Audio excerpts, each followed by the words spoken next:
Bapak Ibu Saudara yang dikasih Tuhan, bisa melihat wajah sekarang ya. Walaupun gak secantik dulu karena ditutup. Oke, sampai pasal 7 ya, kitab Wahyu. Selama kita belajar kitab Wahyu ini banyak diberkati atau biasa-biasa saja? Iya, saya sendiri belajar penelitikan sampai pasal 11. Nah, pasal 6 kemarin kita mendengar firman Tuhan yang dinubuatkan oleh Yohanes tentang kejadian-kejadian yang ada di bumi. Nanti, bukan sekarang ya, karena ini nubuatan. Tetapi ada orang yang tanya, apa ini langsung masuk ke kesusahan besar itu, Pak? Saya tidak menjawab karena waktu itu misteri Allah. Jadi saya tidak menjawab, tetapi minimalnya Anda bisa melihat bahwa yang dinubuatkan itu pasti terjadi. Misalnya penyakit sampar, perang, kelaparan, kerusuhan, sampai gempa bumi. Anda bisa melihat kejadian-kejadian yang sekarang sepertinya pendahuluan untuk melihat di pasal 6 itu. Memang lebih mengerikan karena di pasal 6 nanti yang mati itu 1/4 dari penduduk bumi yang kena sampar, perang, dan lain sebagainya. Tapi minimalnya ada corona ini, kita bisa melihat bahwa memang penyakit sampar itu bisa mematikan banyak orang. Belum perang, saudaraku. Pak wis ditanya, napa niki glagate pun ajeng perang Harmagedon? Ya, belum perang Harmagedon, belum masuk perang Harmagedon. Karena perang Harmagedon itu era murka Allah. Ini baru era kesusahan besar. Lebih mengerikan nanti kalau pasal 8 sampai pasal 11, sangat-sangat mengerikan. Nah, saudaraku yang dikasihi Tuhan, kalau pasal 6 sudah mengerikan, menakutkan, lalu mengapa meterai itu tinggal satu aja kok nggak dibuka? Ya, karena pasal 6, ya, Yohanes melihat bahwa kitab itu ada 7 meterai. Nah, setiap meterai terjadi penglihatan dan apa yang terjadi di bumi. Namun tinggal satu, itu disimpan di ayat 8. Lalu saudara yang dikasih Tuhan, perlu saya ingatkan, kitab Wahyu bukan ditulis secara kronologis, secara berurutan, enggak. Bukan berurutan kejadian, bukan. Tetapi ditulis konteks budaya, sastra di Israel kuno, bukan Israel sekarang, Israel kuno. Itu urutannya. Jadi tidak sesuai dengan kronologis, urut-urutan waktu, enggak. Jangan kita seperti itu, jangan pikirkan semacam itu. Nah, kenapa kok tinggal meterai satu, kok nggak dibuka sekalian di pasal 6? Allah itu luar biasa. Mari kita melihat pasal 7 ayat yang pertama. Anda bisa baca di sana, ya. 1, 3.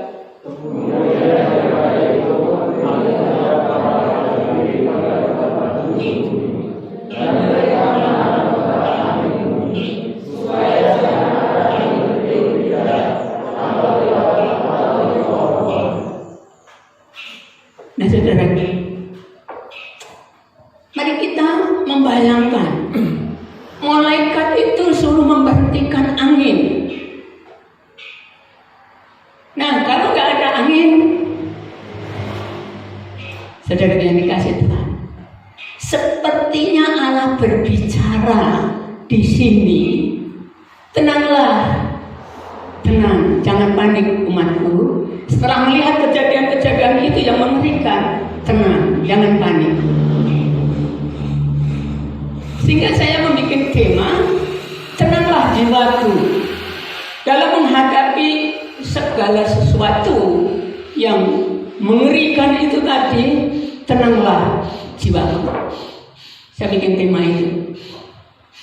Mengapa? Nah, saudaraku yang dikasih Tuhan, mengapa kita harus tenang, tidak panik? Nah, dalam Wahyu pasal 7 ada 3 alasan untuk tenang. Jadi ayat 1 ini Anda bisa mengatakan seperti Daud, tenanglah jiwaku, karena Allah berfirman, tenanglah, hai umatku. Nah, alasannya apa kita tenang? Ayat 2 dan 3. Tampilkan Mbak Nita, baca bersama-sama ayat 2, 1, 3.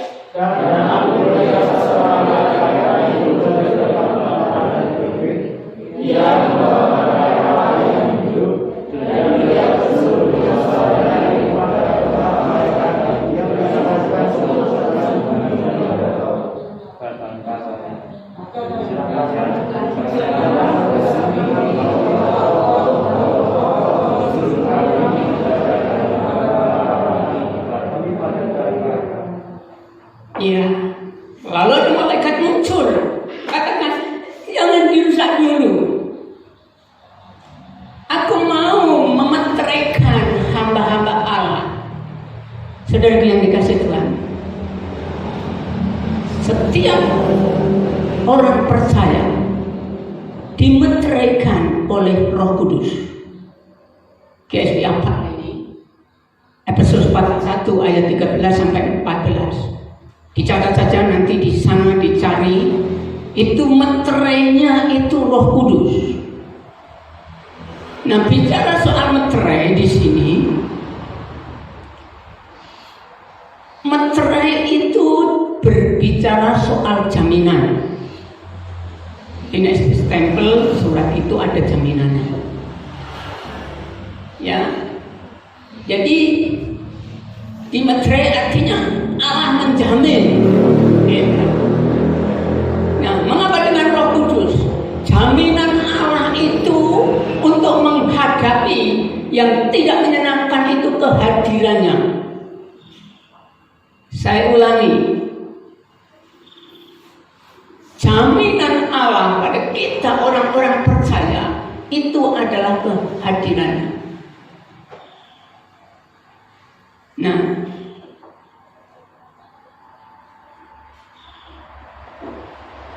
meterai juga berbicara tentang pembedaan. Ya, pembeda. Tampilkan Mbak Nita, Wahyu 13 ayat 16.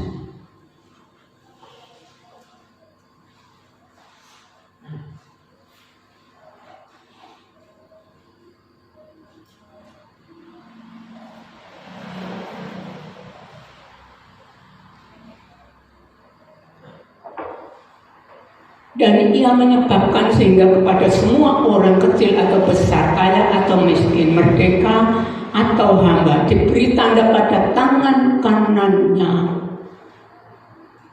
atau pada dahinya. Ada perbedaan. Meterai Allah diperagamkan yang bisa dilihat secara simbolis, itu dimeteraikan di dahi. Tetapi iblis memeteraikan di dahi atau di tangan kanan. perbedaan. Jadi zaman dulu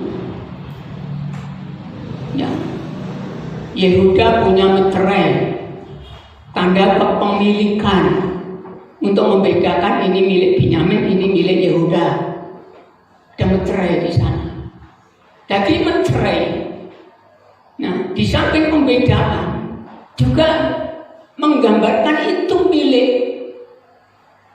Kalau kita dimeteraikan oleh Allah, berarti kita ini milik Allah. Hati-hati dengan tubuhmu. Hati-hati dengan hidupmu. Bukan hidupmu, bukan milikmu, tetapi milik Allah. Kecuali Anda tidak dimeteraikan oleh Roh Kudus. Dan mungkin ada yang tanya, Pak, aku dimeteraikan oleh Roh Kudus atau enggak? Anda bisa melihat buah-buah Roh Kudus. Anda punya enggak? Itu. Kalau Anda enggak punya buah-buah Roh Kudus, Anda perlu bertobat. Waktu Anda percaya pada Tuhan Yesus, Anda dimeteraikan. Itu saudaraku. Jadi meterai berbicara soal jaminan, kepemilikan, dan juga pembedaan. Itu. Ayat 4 sampai 8. Tolong baca salah satu yang keras. Yang punya suara keras dibuka Pak tadi ya. Pas ayat 4 sampai 8.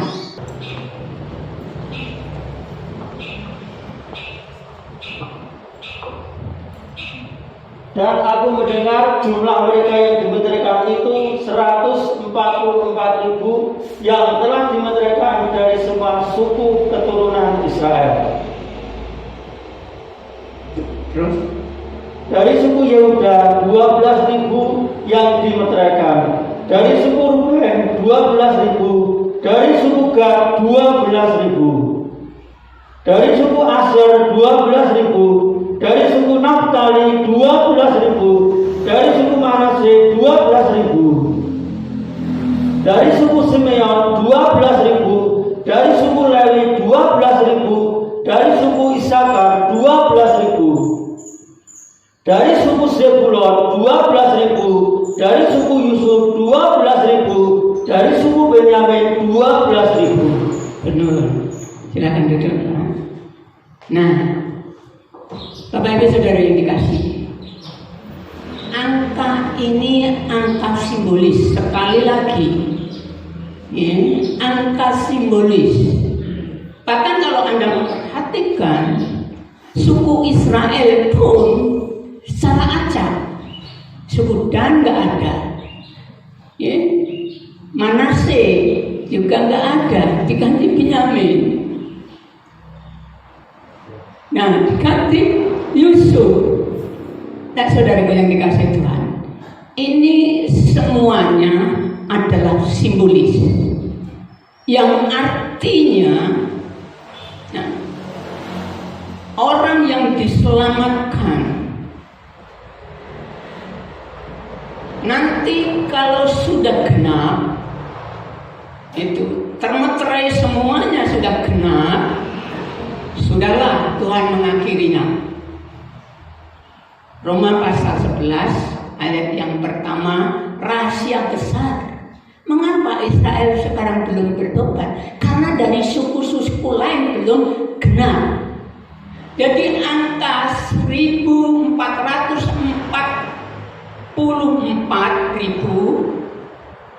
itu angka simbolis yang artinya genap. Karena itu kelipatan dari 12 kali 12 kali 1000. 12 mewakili suku Israel, 12 mewakili murid-murid Tuhan Yesus, umat perjanjian baru, sehingga itu lengkap dari perjanjian lama. Dari generasi dulu ke generasi sampai akhir nanti, orang-orang yang termeterai itu lengkap, barulah kesudahan. Ini tentang angka ya, bukan ngomong semono lah nek aku ora Banyak penafsir yang bingung soal ini. Ini sisa Israel. Mengapa dia tidak dikatakan bukan sisa Israel? Karena Israel sekarang pun belum seperti yang dikatakan Alkitab, baru kembali. Itu. Maka kalau bicara soal perang Armagedon, lihat saja nanti kalau bait Allah itu sudah berdiri. Dan ingat, Bapak Ibu Saudaraku yang dikasihi Tuhan, bait Allah dibangun 3 hari, cukup sudah jadi. Gak perlu heran, orang Cina bangun rumah sakit hanya 6 hari, cukup. Artinya sebenarnya ilmu pengetahuan sekarang menyingkapkan rahasia firman Allah yang dulu sulit dimengerti. Itu. Nah, jadi angka itu merupakan simbolis angka yang genap seluruh era, seluruh generasi. Sehingga ayat 9 saya akan membacakan, ini kesimpulan dari situ, sehingga bukan hanya sisa suku Israel saja. Kemudian daripada itu aku melihat sesungguhnya suatu kumpulan besar orang banyak yang tidak dapat terhitung banyaknya, dari segala bangsa, dari suku dan kaum dan bahasa, berdiri di hadapan tahta dan di hadapan anak domba, memakai jubah putih dan memegang daun-daun palem di tangan mereka. Kita terjawab, simbolis angka 144000. Nah, berlaksa-laksa orang yang diselamatkan. Nah, jadi mengapa kita tidak perlu panik? Tenanglah jiwaku, karena ada jaminan kehadiran Allah dalam hidup kita.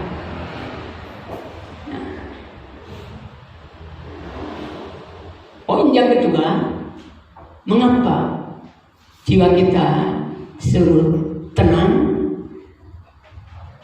Ayat 10 sampai ayat 14. Kita akan baca bersama-sama. Ayat 10, 1, 3. Dan dengan suaranya mereka berseru, selamat bagi Allah kami yang hidup di atas tahta dan bagi kami anak. Dan semua mereka berdiri memiliki tahta dan doa menghamba itu. Mereka bersekutu di hadapan tahta itu dan di hadapan sambil berkata, Amin. Puji pujian dan kemuliaan dan nikmat dan syukur dan hormat dan kekuasaan dan kekuatan bagi Allah sampai selama-lamanya. Amin. Ayat 13 terus. Dan seorang dari antara orang-orang itu berkata kepadaku, siapakah mereka yang memakai jubah putih itu, dan dari manakah mereka datang? Maka kataku kepadanya, Tuanku, Tuanku kaumnya. Lalu dia berkata kepadaku, mereka ini adalah orang-orang yang keluar dari kesalahan yang besar, dan mereka telah memuji Tuhan mereka dan menggoreng dalam anak domba. Nah, poin yang kedua, mengapa jiwa kita perlu tenang? Tenanglah jiwaku, karena keselamatan hanya ada di dalam Tuhan Yesus. Tidak ada nama lain. Tidak ada manusia yang bisa menyelamatkan dirinya. Saya mau tanya, ini agak humor tetapi mengandung kebenaran. Kalau jubah putih dicuci dengan kotor, ya, jubah yang kotor dicuci dengan darah merah, bisa putih enggak? Angkat tangan yang bisa mencuci dengan darah merah bisa menjadi putih. Angkat tangan. Tidak bisa, ya? Iya. Orang yang diselamatkan dari masa kesusahan besar, lihat jubahnya dicuci oleh darah anak domba, darah Kristus, itu merah. Tetapi Tetapi mengapa untuk mencuci jubah bisa menjadi putih? Artinya keselamatan itu, saudaraku, tidak bisa dikerjakan oleh manusia, hanya bisa dikerjakan oleh Allah. Amin. Ini menyatakan keilahian Yesus. Ya, tidak ada orang yang bisa mencuci kain putih dengan darah menjadi bersih putih kecuali mujizat. Kecuali itu dikerjakan oleh Allah. Allah segala sesuatu bisa dikerjakan. Tidak ada sesuatu yang mustahil bagi Dia. Nah, keselamatan kita ada di dalam Tuhan Yesus itu dikerjakan oleh Allah, sehingga ini menjadi jaminan bagi kita. Tenanglah di jiwaku menghadapi apapun, karena keselamatan kita dijamin oleh Allah. Amin. Ini poin yang kedua, tenanglah jiwaku. Lalu poin yang ketiga, ayat 15 sampai 17. Kita baca bersama-sama. 1, 3.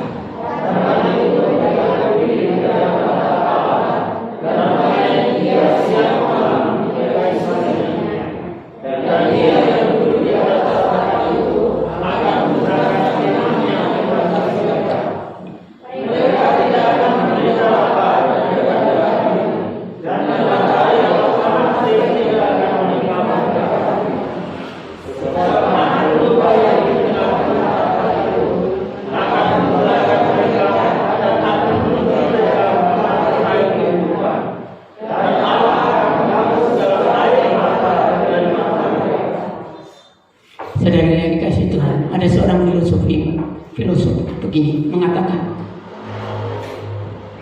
segala yang menjadi kebutuhan manusia itu Allah menyediakan. Nah, kalau kita survei, semuanya membutuhkan kebahagiaan yang abadi. Betul? Semua orang membutuhkan kebahagiaan sing langgeng. Dan saudara yang dikasih Tuhan, adakah di dunia ini kebahagiaan yang langgeng?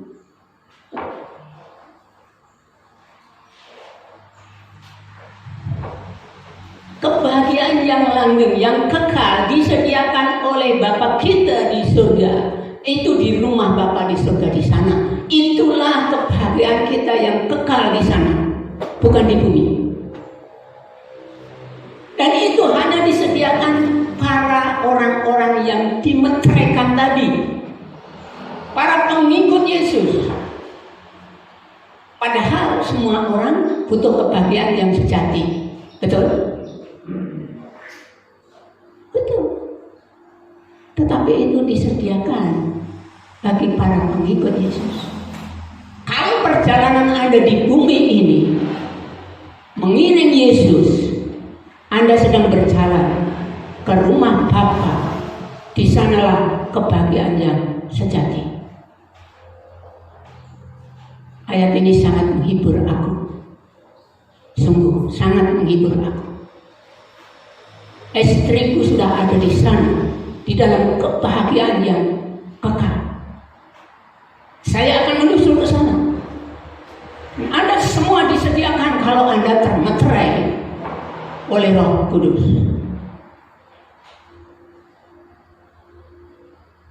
Bagaimana Anda? Masih mencari kebahagiaan yang sejati di dunia ini? Tidak akan mendapatkannya, karena Allah menempatkan kebahagiaan yang sejati itu di rumahnya, di rumah Bapa yang kekal. Dan itu bagi umatnya yang dimeteraikan tadi, dan perjalanan hidupnya mengiring Dia. Kalau kita berjalan mengiring Yesus, berarti berjalan ke rumah Bapa, disediakan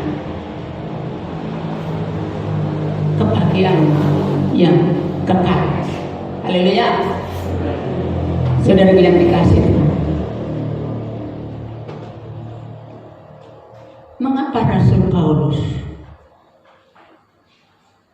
mengajak umat Tesalonika. Tampilkan Kak Dita Tesalonika 5 ayat 16 sampai 18. Mengapa Rasul Paulus banyak mengalami tantangan,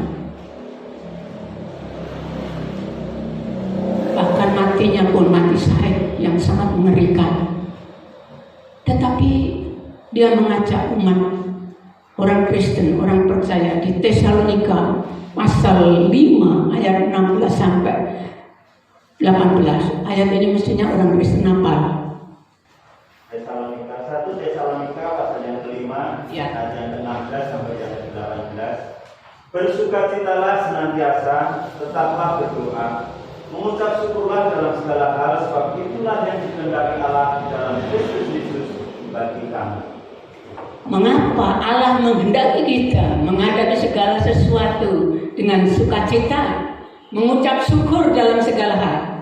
Karena ada jaminan. Tenanglah ya jiwaku, karena engkau milik Allah. Jiwa kita milik Allah. Tenanglah ya jiwaku, karena engkau telah diselamatkan secara ajaib oleh Tuhan Yesus. Tenanglah ya jiwaku, karena disediakan tempat yang membahagiakan secara kekal di rumah Bapa. Tuhan memberkati. Mari kita berdoa.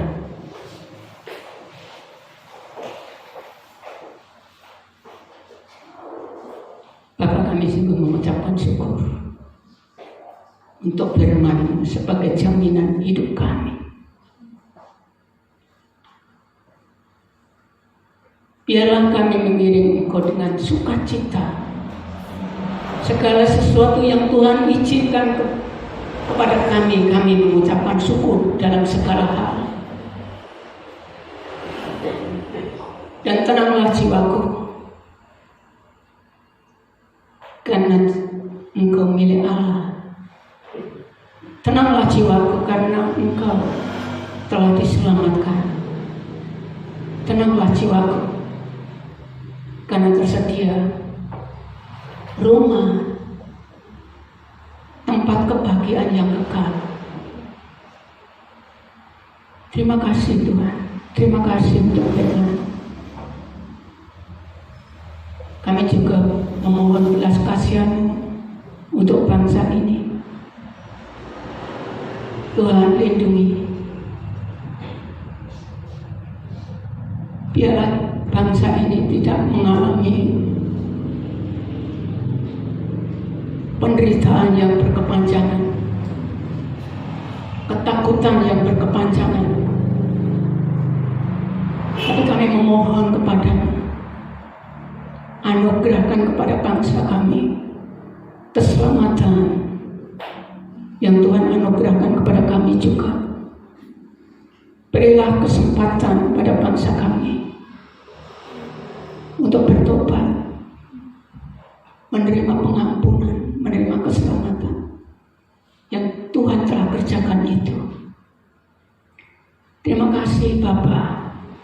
Kami juga menyerahkan para pemimpin kami. Kami sungguh mengucapkan syukur atas jerih lelah mereka. Kami bersyukur untuk para medis atas jerih lelah mereka dalam melawan virus corona ini. Kami memohon terus Tuhan untuk hikmat Tuhan pada pemimpin kami, sehingga dalam melaksanakan new normal ini tidak ada gelombang kedua tentang COVID-19, dan cepat ada pemulihan karena pertolongan Tuhan yang mengasihi bangsa kami. Terima kasih Tuhan, kami menyerahkan umat-Mu secara khusus. Tuhan persatukan, Tuhan lindungi umat-Mu di GSP Romo ini. Tuhan lindungi Kami bersyukur karena Tuhan lindungi sampai sekarang dan seterusnya. Bapak, kami juga menyerahkan persembahan kami. Kami bersyukur kalau kami boleh ambil bagian dalam pekerjaan Tuhan melalui uang kami, yang itu pun berkat daripada Engkau. Biarlah kami mengelola berkat-Mu dengan rasa takut akan Engkau, sehingga mengerti rencana dan kehendak-Mu dalam pengelolaan uang kami. Biarlah persembahan kami Tuhan berkati mencukupkan kebutuhan gereja ini. Terima kasih Bapa, terima kasih Tuhan. Banyak hal yang tidak bisa kami ungkapkan dengan kata-kata kami, namun kami rindu Tuhan.